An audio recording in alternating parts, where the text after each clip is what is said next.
here we are at the first of the KPFA Local Station Board debate recordings. I don't think there will be any audience.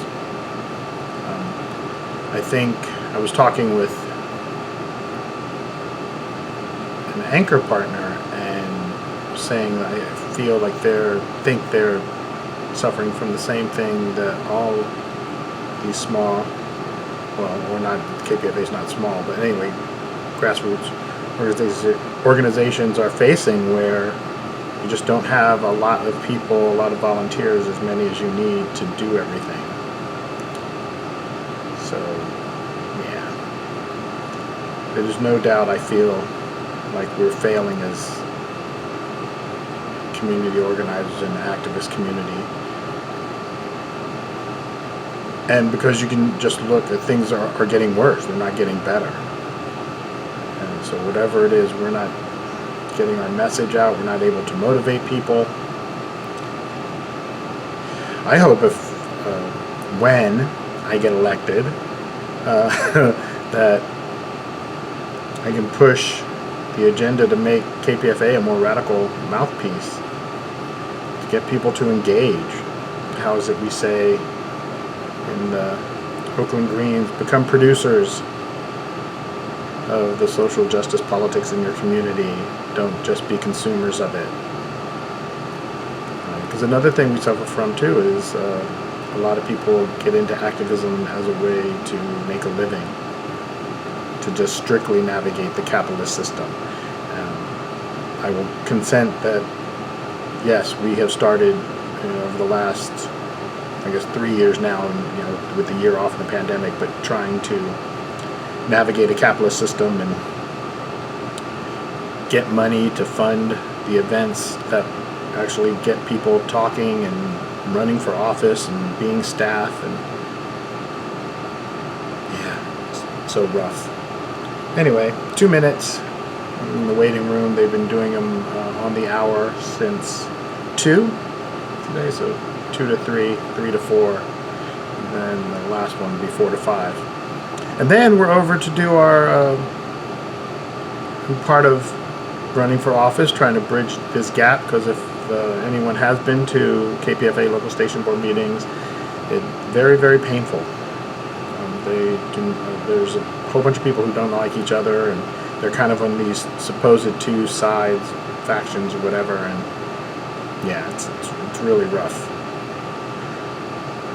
So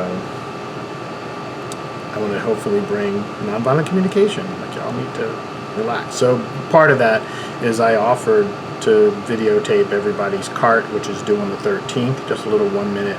Hi, I'm Vicente Cruz, vote for me. And only 2 people have taken it up so far. And so, but, whatever. I was saying also to the anchor partner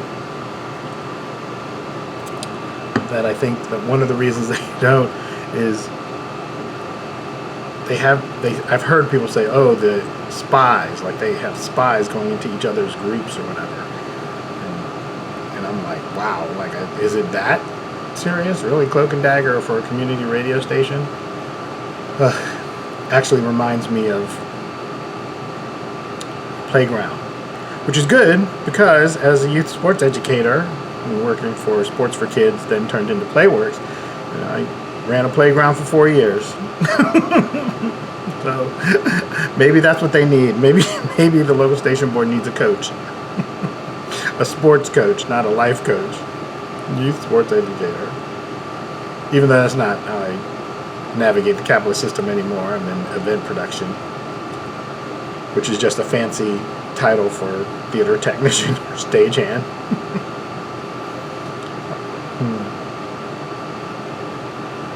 Well, 4:01, a minute late.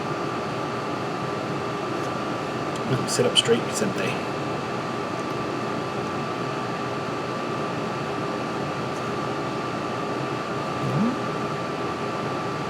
I didn't time my tea correctly, but it'll be alright.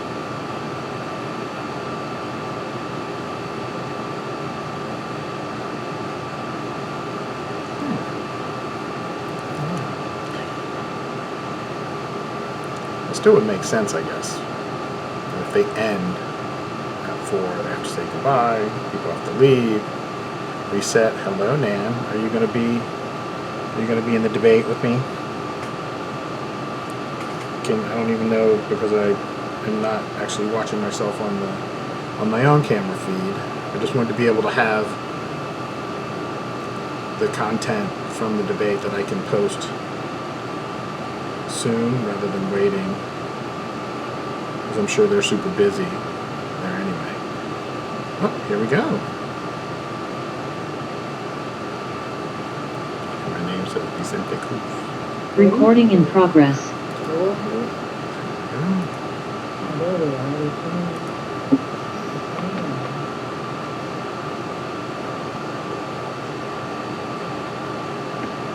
Hi, everybody.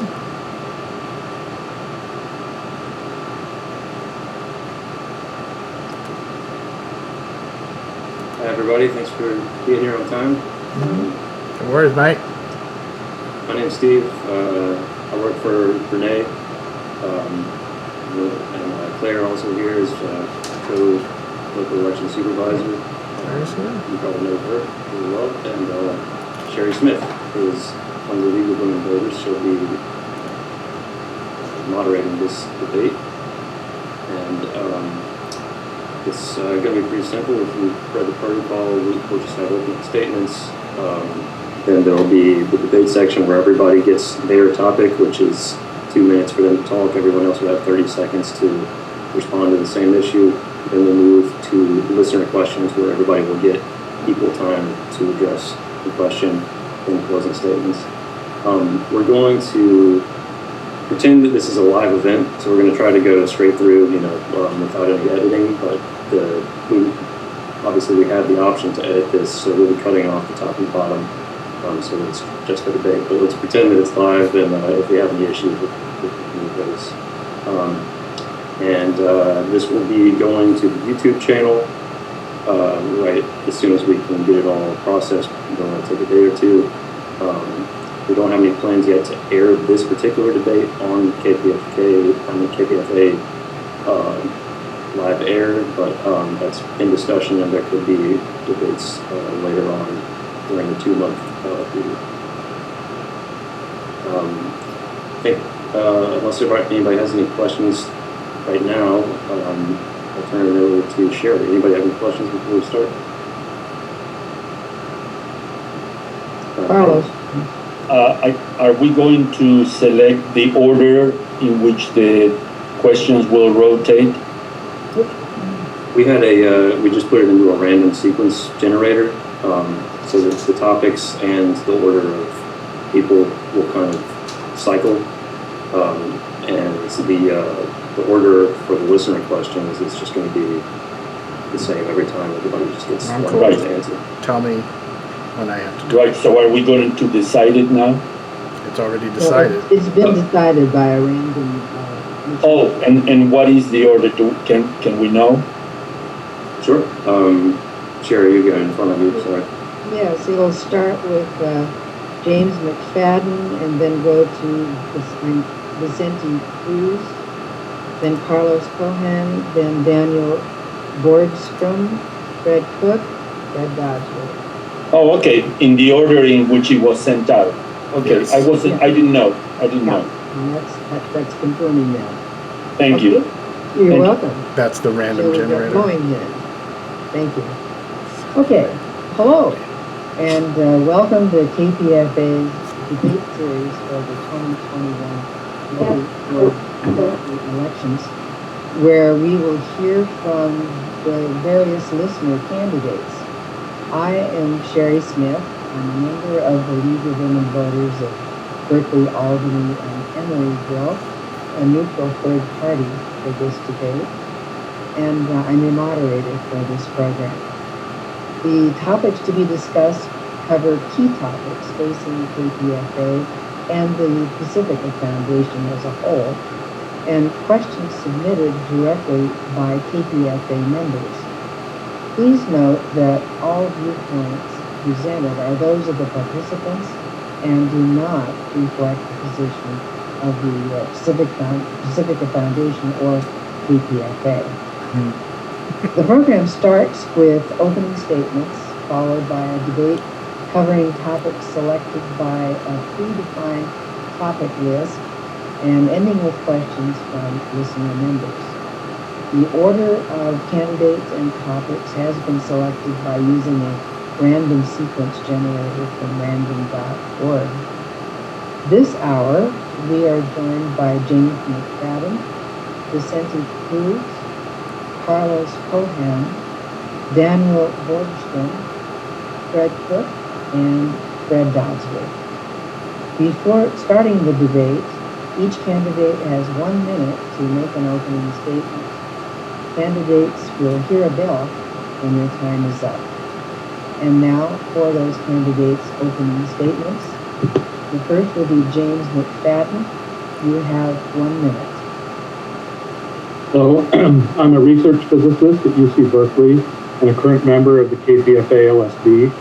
I'm also a member of an affinity group called Rescue Pacifica, whose vision for Pacifica is outlined on their website, rescuepacifica.net. My primary interests are keeping KPFA corporate free, improving programming, and bringing some sanity to the LSB.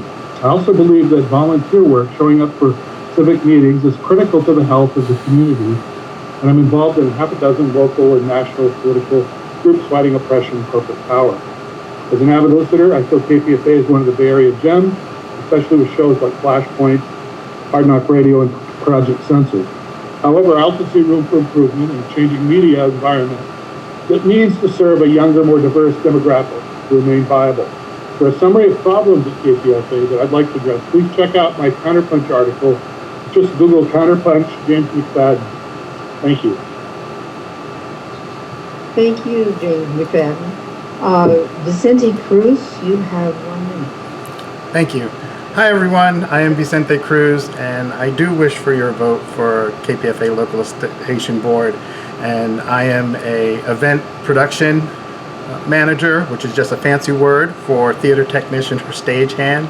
So I have technical experience. And what I got into the candidate race for was after going to many meetings in the past and then currently virtually. It is sorely needed some nonviolent communication along the board, and I really think that I can bring that, having also been a youth sports educator within Oakland OUSD for 4 years, so I definitely know how to run a playground. I also think that I would love to see us take a more radical approach to making KPFA sustainable, also keeping it corporate free. I am the event and fundraising coordinator also for the Oakland Green Party. Thank you. Thank you, Vicente. Carlos Cohan, you have 1 minute. You're muted, Mr. Cohan. You need to unmute yourself. You're muted. Can someone unmute him? There Got you it. go. I'm sorry. You're on. Okay. Go ahead. Live production. My name is Carlos Cohen, and I have been a loyal listener and member of KPFA for over 30 years. At a time when fascist groups seem to be growing in the US and there seems to be much confusion in the population, due in good part to propaganda and misinformation from mainstream and right-wing media channels, I strongly believe that the Pacifica Network stands as one of the few channels for truth, independent and progressive analysis, anti-racist voices, and mental and spiritual health. I want this network to end its internal dysfunction, expand, and be a strong independent voice for progressive critical analysis throughout the country. I respectfully ask for your vote for me, as well as for all the candidates on the KPFA Protectors slate. Please go to kpfaprotectors.org and you will get more information. Thank you. Thank you, Carlos. Daniel Borgstrom, you have a minute. Hello. I'm Daniel Borgstrom. At 18, I joined the U.S. Marine Corps. People ask me why. I tell them, where I grew up, there was no KPFA. There was a constant drumbeat of security state propaganda. Today, We have the station and our Pacifica network, our anti-war voice on the air. We'll have it only as long as we defend it against year was it Pacifica when you joined? bashers who for years have Thank you disparaged for the your network, service. Navy here. planning, often overtly, to appeal to donors who fancy so-called humanitarian interventions. Meanwhile, listeners leave KPFA and go to websites that do challenge these plutocrat-serving narratives. I'm with Rescue Pacifica, working to keep Pacifica intact and preserve our anti-war voice. Please vote for me. Thank you, Daniel. Greg Cook, you have 1 minute.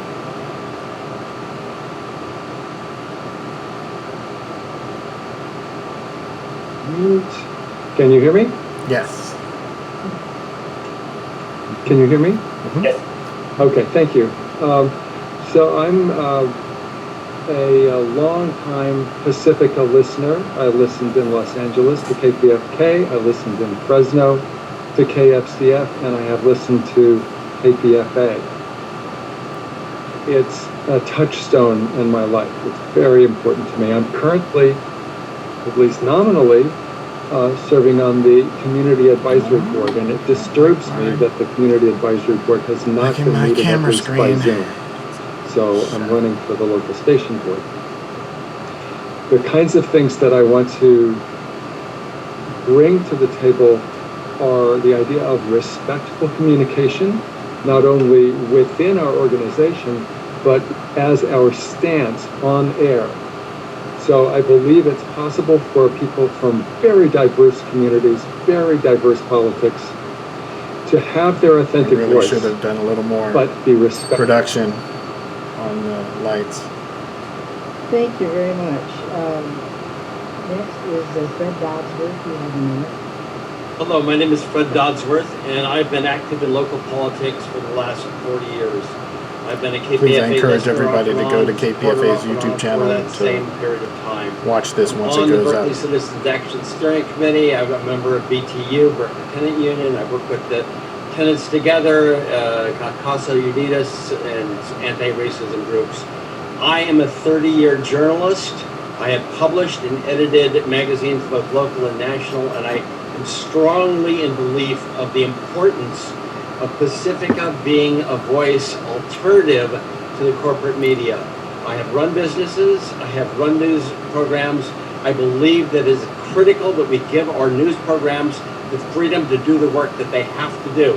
I've watched Pacifica flounder for more than 20 years. 20 years ago, I wrote an article about this problem.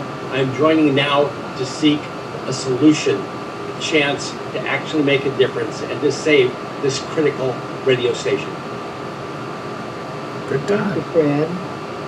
We now move on to the debate. The debate format consists of assigning one topic to one candidate as determined by the initial random sequence and allowing that candidate 2 minutes to develop their answer. All other candidates, following the order defined by the initial random sequence, get 30 seconds each to comment or ask a follow-up question. This structure iterates through all candidates until all have the opportunity to address the topic in depth. James, the first topic is to you. What are the strengths and weaknesses of the existing models of fundraising at KPFA and Pacifica? Please propose alternative fundraising ideas and models. What strategy and timeline would be needed to implement your alternatives? You have 2 minutes.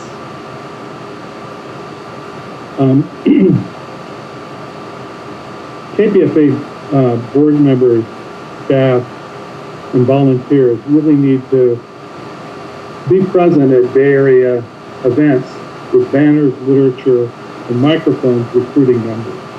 I think this has been lacking. It's been partly lacking because of COVID, but been lacking because we haven't had the initiative. Political events should be covered live including interviews with participants, so that the plethora of Bay Area organizations can symbiotically work with KPFA to enhance each other's impact on the community. I also think KPFA should work with the cities and community leaders to sponsor KPFA database with music and interviews. KPFA needs to develop a website I'm actually feeling a with the little best nervous, of like I its can't fill historical 2 minutes. programming Gotta that be includes a crazy. tip jar for those who want to listen, and make it easy. Make it easy to locate those. I think KPFA relies too heavily on standard airtime solicitations during fundraising drives, where staff beg for donations, which can often cause listeners to flip to other stations. I would much rather see a short pitch for donations at the end of each show that runs year-round, and shorter fund drives. Thank you. Thank you, James. Vicente, you have 30 seconds.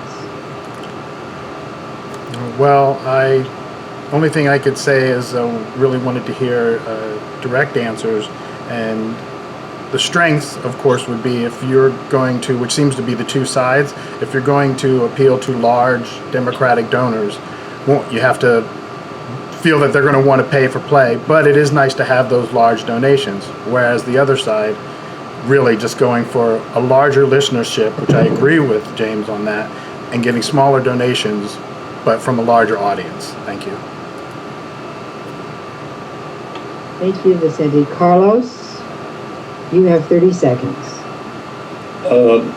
I agree with many of the points that James made. I think this is an area where we can all really, truly work together, regardless of our thinking on other topics. I think we all want KPFA to be strong and raise more funds. I'll dedicate more to this topic on my 2 minutes. Thank you, Carlos. Daniel, you have. I think you get a 30 different seconds. question. I don't think we all get the same question. Yes, I would like to concentrate on small donors.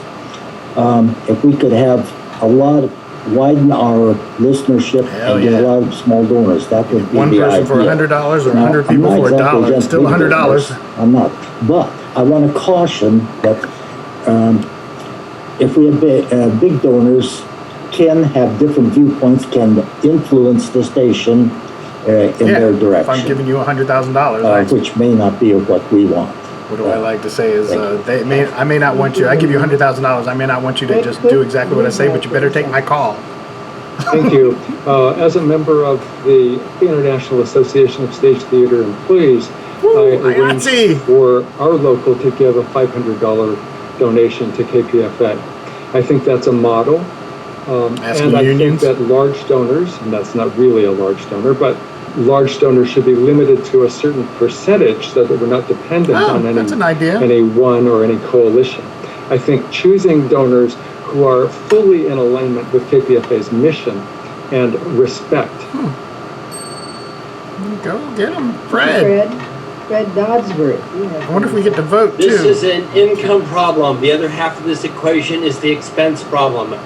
Making the various stations accountable and responsible economically for their expenses is critical, and we have failed to do that for 20 years. We need to change how we spend our money. We also need to change how we get our donors. We need to look at online as well as on-air programs. We need to get the Corporation for Public Broadcasting to re-up their old donations. Thank you, Fred. We move on to the next topic. That was my dad's name. Vicente, this is your topic. What is your understanding of the role that unpaid staff play at KPFA? How do you think they should be represented? You have 2 minutes. Well, the role they play, as many times as entertainment uses, or entertainment as a broad sense uses internships, actually they do most of the grunt work.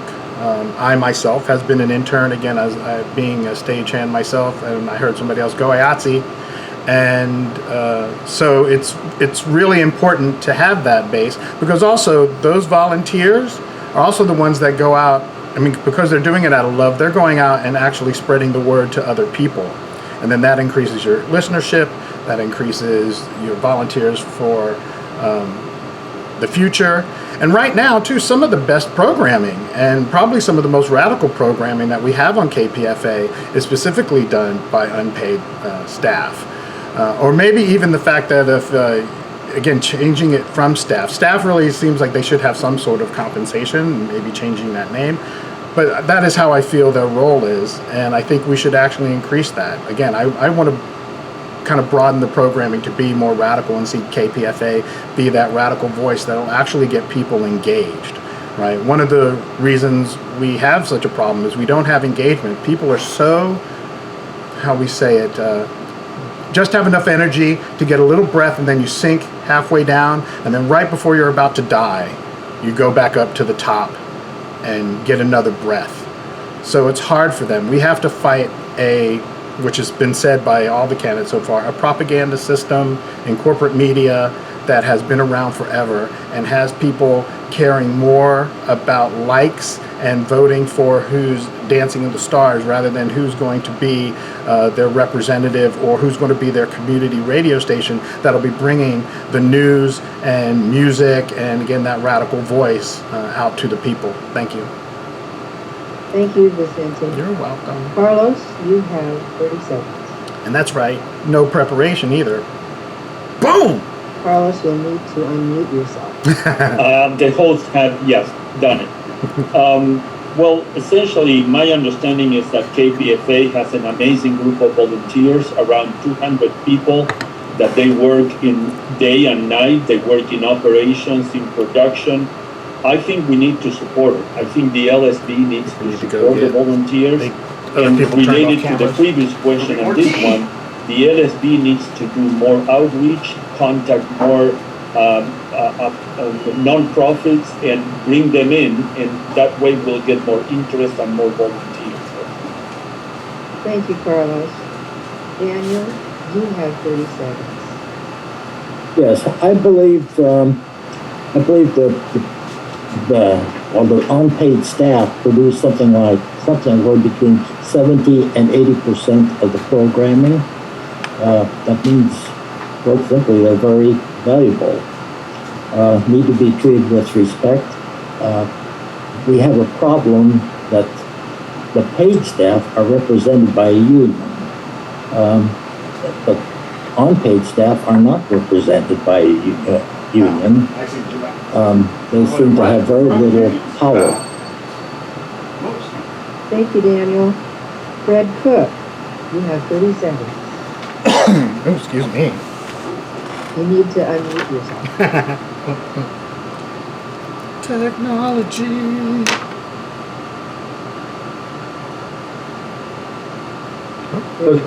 I'm a member of National Association of Broadcast Employees and Technicians, and I've begun discussions with the leadership about representing unpaid staff. Don't know where that's going to go, but I think something like that is needed. If not that, then an association that is tracked to people's volunteer hours and commitment. So we need responsiveness from the station manager and from the programmers to include more volunteers into all of the programs. Thank you, Fred. Fred Dodsworth, you have 30 seconds. Our volunteer staff are a critical component of our mix. They are the demographic connections that we need to take advantage of. And we offer them experience that can turn into professional jobs. That's great. But what people need to understand is on-air talent is different than news. And on-air talent, frankly, in most radio stations does not get paid well.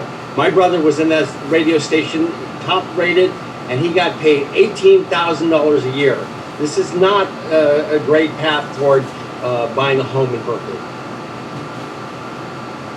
Thank you, Fred. James, you have 30 seconds. Sounds like we're all in agreement. Unpaid staff are central to community radio. And as Daniel said, 75% of the programming, something like that, comes from unpaid staff. So unpaid staff is really as important as paid staff. And I think their voting rights remain as part of the staff class in elections. I think that's critical.